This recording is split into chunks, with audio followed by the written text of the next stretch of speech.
Hello दोस्तों, आप सभी का स्वागत है आपके अपने परिवार नाथ मस्ती में।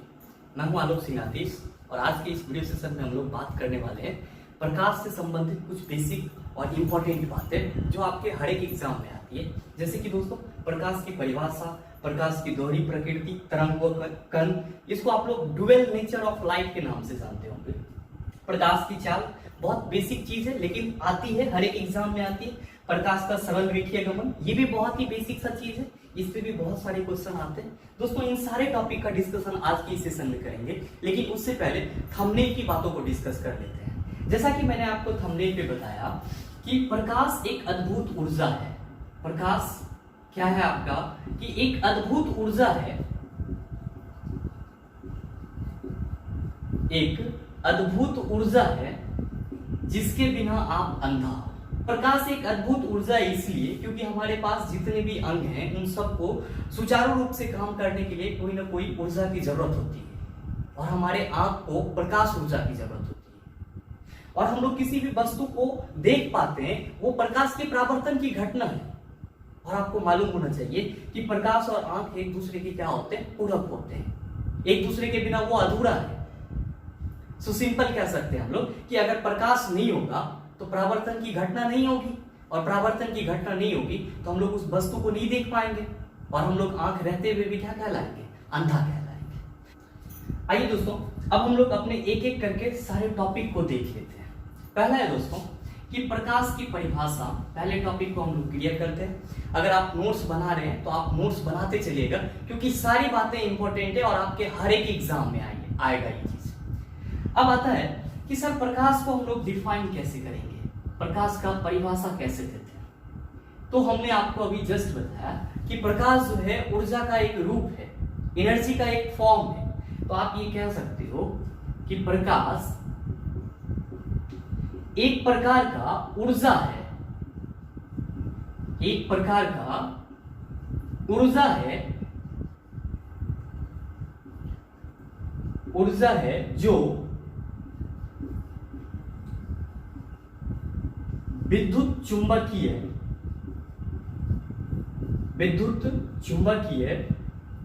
तरंग के रूप में गमन करती है, मतलब चलती है। अब दोस्तों आप यहां पे देख रहे हैं कि मैंने जो डेफिनेशन दिया है उसमें एक नया वर्ड आपको मिल रहा है कि सर विद्युत चुंबकीय तरंग क्या है। आपको मैंने बताया कि प्रकाश एक प्रकार का ऊर्जा है जो विद्युत चुंबकीय तरंग के रूप में गमन करती है, मतलब एक जगह से दूसरे जगह जाती है। किस रूप में जाती है, तो विद्युत चुंबकीय तरंग के रूप में। दोस्तों आपको पता होना चाहिए कि तरंग जो होता है वो ऊर्जा को एक जगह से दूसरे जगह ले जाने वाला कण होता है।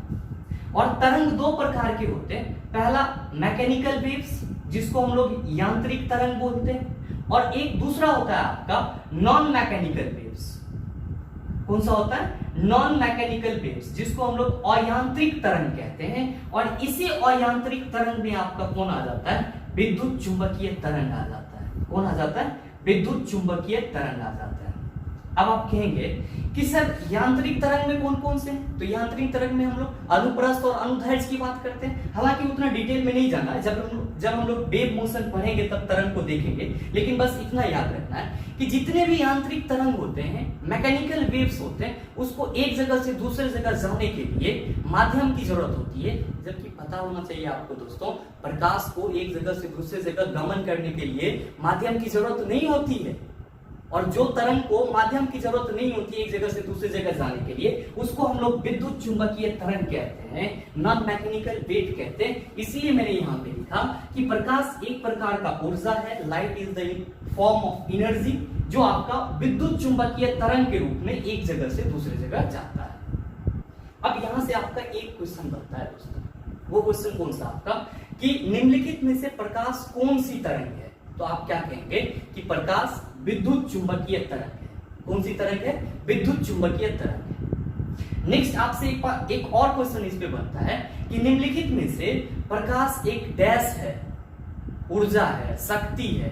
ऊर्जा एवं शक्ति दोनों है। नन ऑफ दीज क्या हो जाएगा आपका आंसर? आपका आंसर होगा कि प्रकाश एक प्रकार का ऊर्जा है। दोस्तों उम्मीद करते हैं कि प्रकाश के डेफिनेशन को आप अच्छे से समझ पाए होंगे। अब नेक्स्ट बात आती है, प्रकाश की दोहरी प्रकृति क्या है? ये what are the dual nature of the light? प्रकाश की दोहरी प्रकृति क्या होती है? दोस्तों जब हम लोग प्रकाश की दोहरी प्रकृति की बात करते हैं तो आप यहाँ पे देख रहे 2 वर्ड लिखा हुआ है, तरंग लिखा हुआ है और कण लिखा हुआ है। आपने जस्ट अभी प्रकाश को डिफाइन किया था कि ये एक विद्युत चुंबकीय तरंग है, तो तरंग से तो आप समझ रहे होंगे कि वहां पे भी डिफाइन किए, तो यहाँ पे भी, मतलब ये प्रॉपर्टीज कहने का मतलब ये हुआ कि प्रकाश कुछ घटनाओं में कि तरंग के गुण को भी शो करता है, वेव के प्रॉपर्टीज को भी शो करता है, और कुछ घटनाओं में प्रकाश क्या होता है आपका कि कण के जैसे बिहेव करता है, मतलब पार्टिकल्स की तरह बिहेव करता है। अब आप कहेंगे कि नहीं समझे, तो दोस्तों आप इस चीज को समझने के लिए एक डायग्राम से इसको समझ सकते हैं। वो क्या कि प्रकाश की दोहरी प्रकृति क्या होती है। तो हम लोग सिंपल वे में क्या कहते हैं कि आप देखे होंगे कि प्रकाश को जब हम लोग पढ़ते हैं उसमें सबसे पहला चीज क्या पढ़ते हैं हम लोग परावर्तन पढ़ते हैं, अपवर्तन पढ़ते हैं, व्यतिकरण जिसको हम लोग इंटरफेरेंस कहते हैं, इसको दोस्तों हम लोग रिफ्रैक्शन और इसको हम लोग रिफ्लेक्शन कहते हैं। परावर्तन, अपवर्तन, व्यतिकरण, विवर्तन, डिफ्रैक्शन ऑफ लाइट भी आप लोग पढ़ते हैं।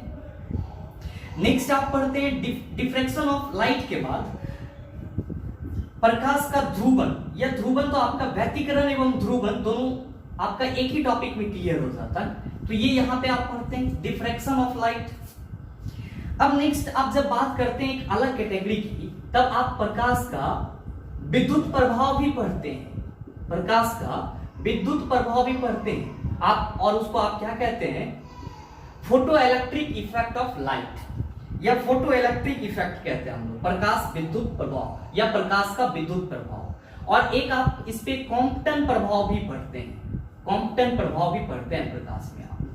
मतलब जनरली जब आप प्रकाश को पूरे ऑप्टिक्स को पढ़ना चालू करते हैं तो आप उसको कुछ इस तरह से डिवाइड करके पढ़ते हैं। पहला कैटेगरी आपका ये ए और दूसरा कैटेगरी आपका ये बी। कुछ केसेस में आप प्रकाश के परावर्तन के बारे में पढ़ते हैं, अपवर्तन के बारे में, विवर्तन के बारे में, व्यतिकरण के बारे में। जो अलग एक पहलू है उसमें आप प्रकाश के विद्युत प्रभाव और कॉम्पटन प्रभाव के बारे में पढ़ते हैं। दोस्तों ये दोनों ही चीज दो चीज है, लेकिन ये संबंधित किससे है? तो बस एक ही चीज से संबंधित है और वो है आपका प्रकाश। कौन सा है आपका?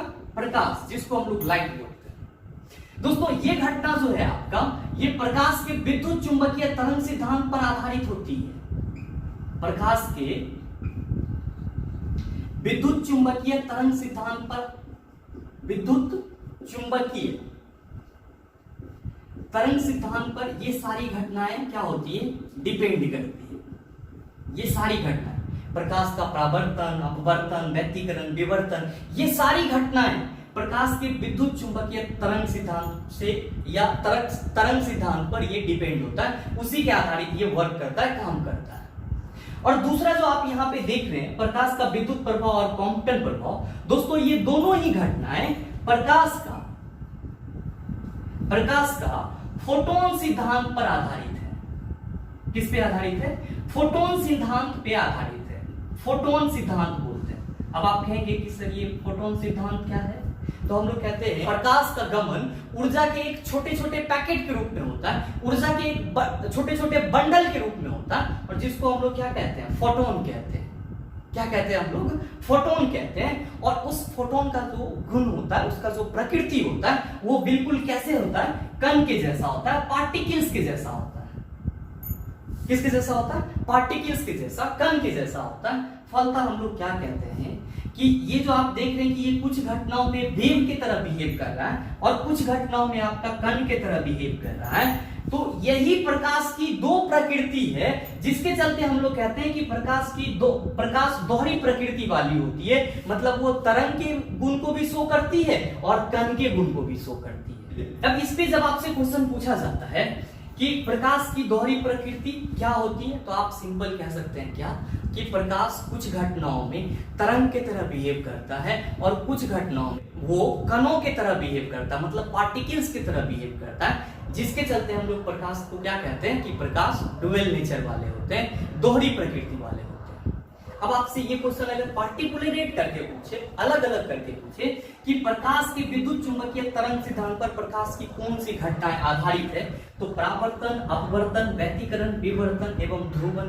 अब दोस्तों अगर ये चीज याद न रहे, इतना सारा आप देख रहे हैं कि प्रकाश के फोटोन सिद्धांत पर बस दो ही चीज आपका क्या है, डिपेंड है, तो प्रकाश का विद्युत प्रभाव और क्वांटम प्रभाव। तो दोनों आपको इस दोनों को छोड़ करके बाकी के जितने भी घटनाएं हैं वो सब घटनाएं किस पे डिपेंड करती है, विद्युत चुंबकीय तरंग सिद्धांत पे डिपेंड करती है। तो इस तरह से आप इस चीज को याद रख सकते हैं। इससे भी आपके क्वेश्चन पूछे जाते हैं।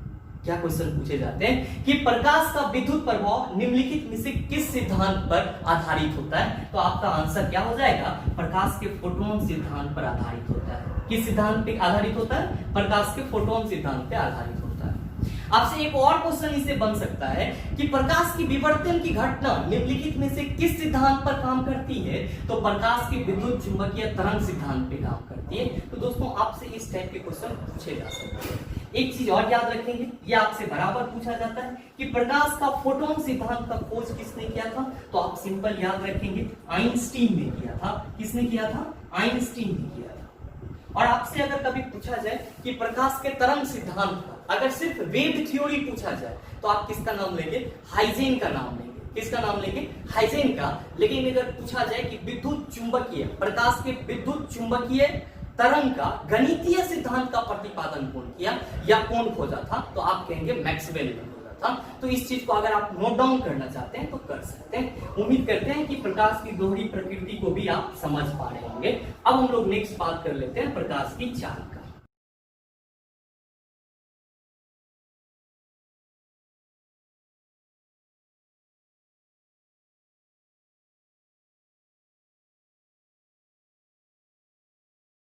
आइए दोस्तों, प्रकाश की चाल की जब हम लोग बात करते हैं तो आपके मन में सीधा सा सवाल उठ रहा होगा कि सर प्रकाश के एक जगह से दूसरे जगह जाने की गति को हम लोग कहते हैं प्रकाश का चाल। बिल्कुल सही उठ रहा है और आप सही हैं।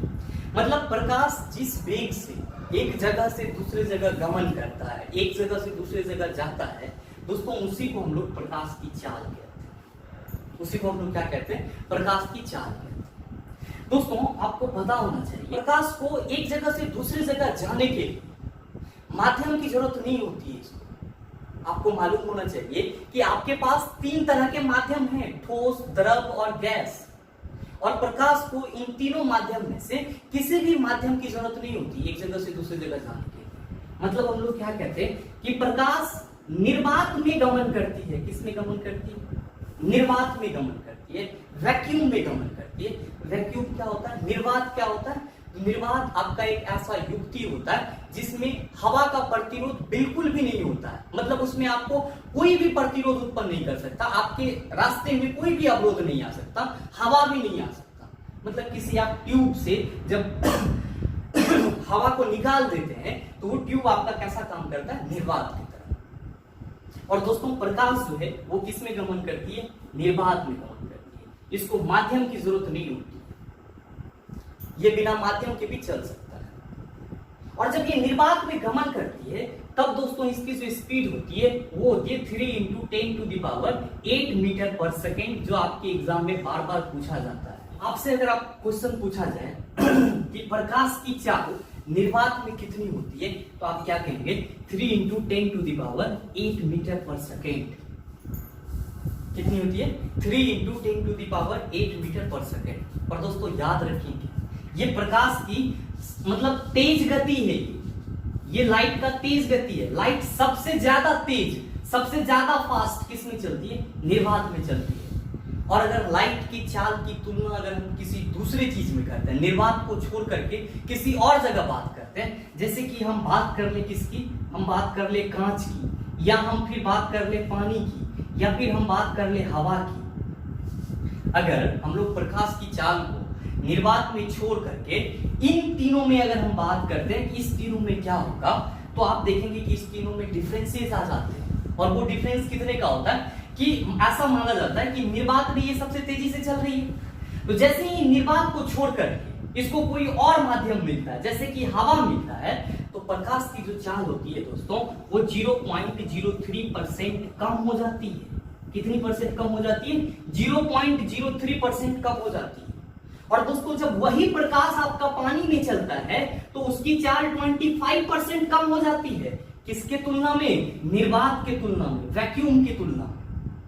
और जब वही प्रकाश आपका कांच में चलता है, आपका ठोस में चलता है, तब आप क्या कहते हैं कि इसकी जो चाल होती है वो 35% कम हो जाती है। कितनी कम हो जाती है? 35%। किसके तुलना में? निर्वात के तुलना में। दोस्तों आपसे कभी अगर इसके परसेंटेज से क्वेश्चन पूछा जाए तो आप इस तीनों पॉइंट को याद रख सकते हो और वहां पे इस चीज को सॉल्व कर सकते हो। दोस्तों अब आपके मन में एक सवाल आ रहा हो कि सर प्रकाश की चाल को किसने खोजा? तो आप याद रखेंगे कि प्रकाश की चाल को रोमर नामक वैज्ञानिक ने खोजा। किसने खोजा? रोमर नामक वैज्ञानिक ने खोजा। कैसे खोजा इन्होंने?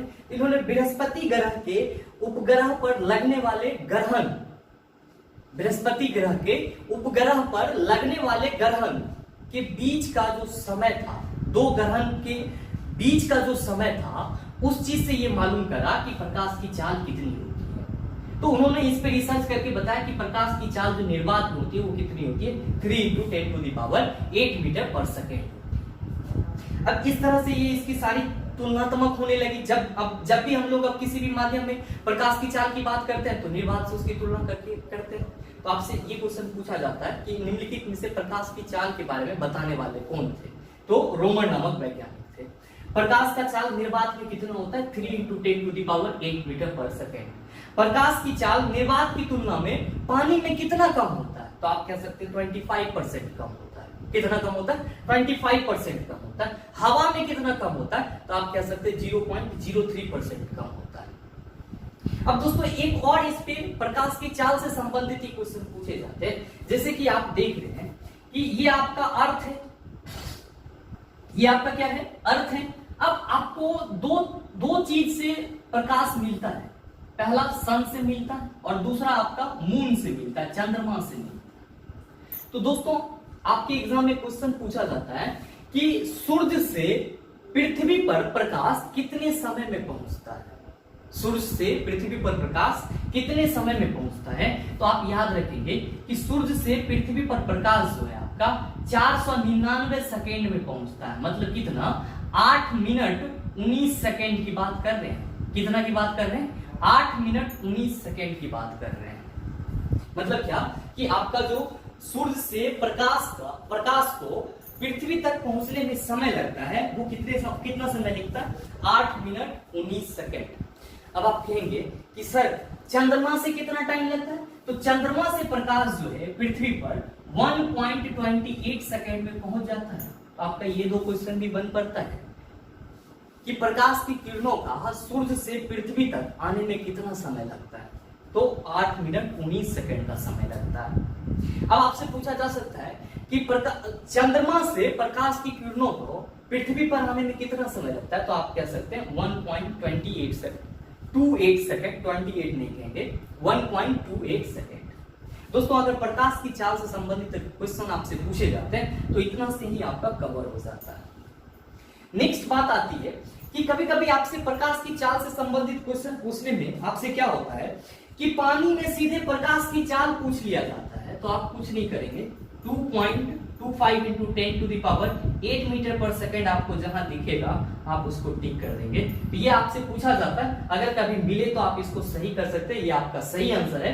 अब हम लोग बात कर लेते हैं प्रकाश का सरल रेखीय गमन का, रेक्टिलिनियर प्रोपगेशन ऑफ लाइट का। दोस्तों जब हम लोग प्रकाश का सरल रेखीय गमन की बात करते हैं तब आपके माइंड में क्या आता है? एक सिंपल सा वर्ड आ रहा होगा कि प्रकाश सरल रेखा पर चलती है। प्रकाश क्या होता है? सरल रेखा पर चलती है। मैं आपको बताऊं कि प्रकाश जब आपका प्रोड्यूस होता है तो किसी न किसी स्रोत से, प्रकाशीय स्रोत से, उसमें से आपका एक प्रकाशीय स्रोत मोमबत्ती भी है, कैंडल भी। आप देखते हैं कि जब आप कैंडल को जलाते हैं तो इसके चारों तरफ से प्रकाश की किरणें निकलती है। इसके चारों तरफ से प्रकाश की किरणें निकलती है। दोस्तों जब ये इसके चारों तरफ से प्रकाश की किरणें निकलती है तो आप किसी मतलब जगह पे या आप कहीं पे भी, यहां पे रख दो अपना हाथ या फिर आप यहां पे रख दो, तो जब आप अपना हाथ या कोई चीज रखते हैं तो देखते क्या है कि इस चीज का जो छाया है, शैडो है, वो किस पे बन रहा है, किसी अदर ऑब्जेक्ट पे बन रहा है या पीछे के दीवार पे बन रहा है। इस चीज का छाया कहां पे बन रहा है, पीछे की दीवार पे बन रहा है। दोस्तों ये बात क्या प्रूफ करती है, ये बात ये प्रूफ करती है कि आपको पता होना चाहिए कि किसी भी वस्तु का छाया तभी बनता है जब हम लोग प्रकाश के रास्ते में आ जाते हैं। जैसे मैं अभी यहाँ पे बात कर रहा हूं इस हाथ की, तो अभी मेरा छाया पीछे बन रहा है, मतलब क्यों, क्योंकि जो प्रकाश की रास्ता है उसमें हम हैं। अब प्रकाश की रास्ता है उसमें हम हैं, इसका मतलब क्या हुआ कि प्रकाश मेरे बगल से भी निकल सकता था, लेकिन उतना दूर अंधेरा क्यों किया, इसीलिए क्या, क्योंकि प्रकाश की ये गुण है, प्रकाश की ये प्रॉपर्टीज है कि प्रकाश जब भी चलेगी तो वो एक सरल रेखीय पथ पर चलेगी। किस पे चलेगी, सरल रेखीय पथ पर चलेगी, स्ट्रेट पाथ पर चलेगी, वो हमेशा सीधा रास्ते पे चलेगी। और दोस्तों प्रकाश का ये गुण सबसे इंपॉर्टेंट गुण है कि प्रकाश हमेशा सरल रेखा पे चलती है, स्ट्रेट पाथ पे चलती है, या आप कह सकते हो कि प्रकाश की जो गति होती है वो सीधी रेखा में होती है। क्या होती है, सीधी रेखा में होती है। और प्रकाश के इसी सीधी रेखा में गति होने के चलते किसी भी वस्तु का छाया बनता है, क्या बनता है, शैडो बनता है। या फिर आपका जो पिन होल कैमरा होता है उसमें किसी वस्तु का प्रतिबिंब उल्टा दिखाई पड़ता है। रीजन क्या होता है कि प्रकाश सरल रेखीय पथ पर चलती है, या प्रकाश का जो गमन होता है वो किस पे होती है, सरल रेखा पे होती है। मतलब पिन होल कैमरा, मतलब हम लोग किसकी बात कर रहे हैं, पिन होल कैमरा, सूची छिद्र कैमरा। दोस्तों इससे रिलेटेड क्वेश्चन आपके एग्जाम में पूछा जाता है, सूची छिद्र कैमरा। और एक और सबसे इंपॉर्टेंट घटना, जो आपका ग्रहण होता है, जिसको हम लोग चंद्र ग्रहण या सूर्य ग्रहण कहते हैं। ग्रहण आपका जो होता है चंद्र ग्रहण या सूर्य ग्रहण जिसको हम लोग कहते हैं, वो भी आपके प्रकाश के किस घटना पे आधारित है, तो प्रकाश के सरल रेखीय गमन पर आधारित है। तो आपसे क्वेश्चन पूछा जाता है, क्या क्वेश्चन पूछा जाता है कि निम्नलिखित में से कौन सी घटना प्रकाश के सरल रेखीय गमन पर आधारित है। तो आपका ऑप्शन रह सकता है कि ग्रहण, छाया का बनना सूची चित्र में, वस्तु का प्रतिबिंब उल्टा दिखाई पड़ना, और ऑप्शन 4 सभी। तो आपका आंसर क्या होगा, ऑप्शन नंबर डी सभी। दोस्तों ये प्रॉपर्टीज प्रकाश का इसलिए इंपॉर्टेंट माना जाता है क्योंकि इसी प्रॉपर्टीज से हम लोग प्रकाश के सीधी रेखा में गमन से ही हम लोग प्रकाश की बहुत सारे घटनाओं को एक्सप्लेन करना शुरू कर देते हैं। जैसे कि प्रकाश के परावर्तन का, प्रकाश के अपवर्तन का, प्रकाश के व्यतिकरण का, बहुत सारी घटनाओं। तो उम्मीद करते हैं दोस्तों यहां तक कि जितने भी मैंने बातें और जितनी भी टॉपिक आपको समझाया, या आप उस चीज को अच्छे से समझ पाएंगे। उम्मीद करते हैं दोस्तों यहां तक कि सारी चीजें आप अच्छे से समझ पाएंगे। अगर आपको वीडियो अच्छा लगा होगा तो वीडियो को लाइक कीजिएगा, शेयर कीजिएगा और सब्सक्राइब करना मत भूलिएगा। चैनल को सब्सक्राइब करके बेल आइकन दबा लीजिएगा ताकि इस तरह के एग्जाम रिलेटेड वीडियो सबसे पहले आपके पास पहुंचे और आप उसका भरपूर फायदा उठा पाए।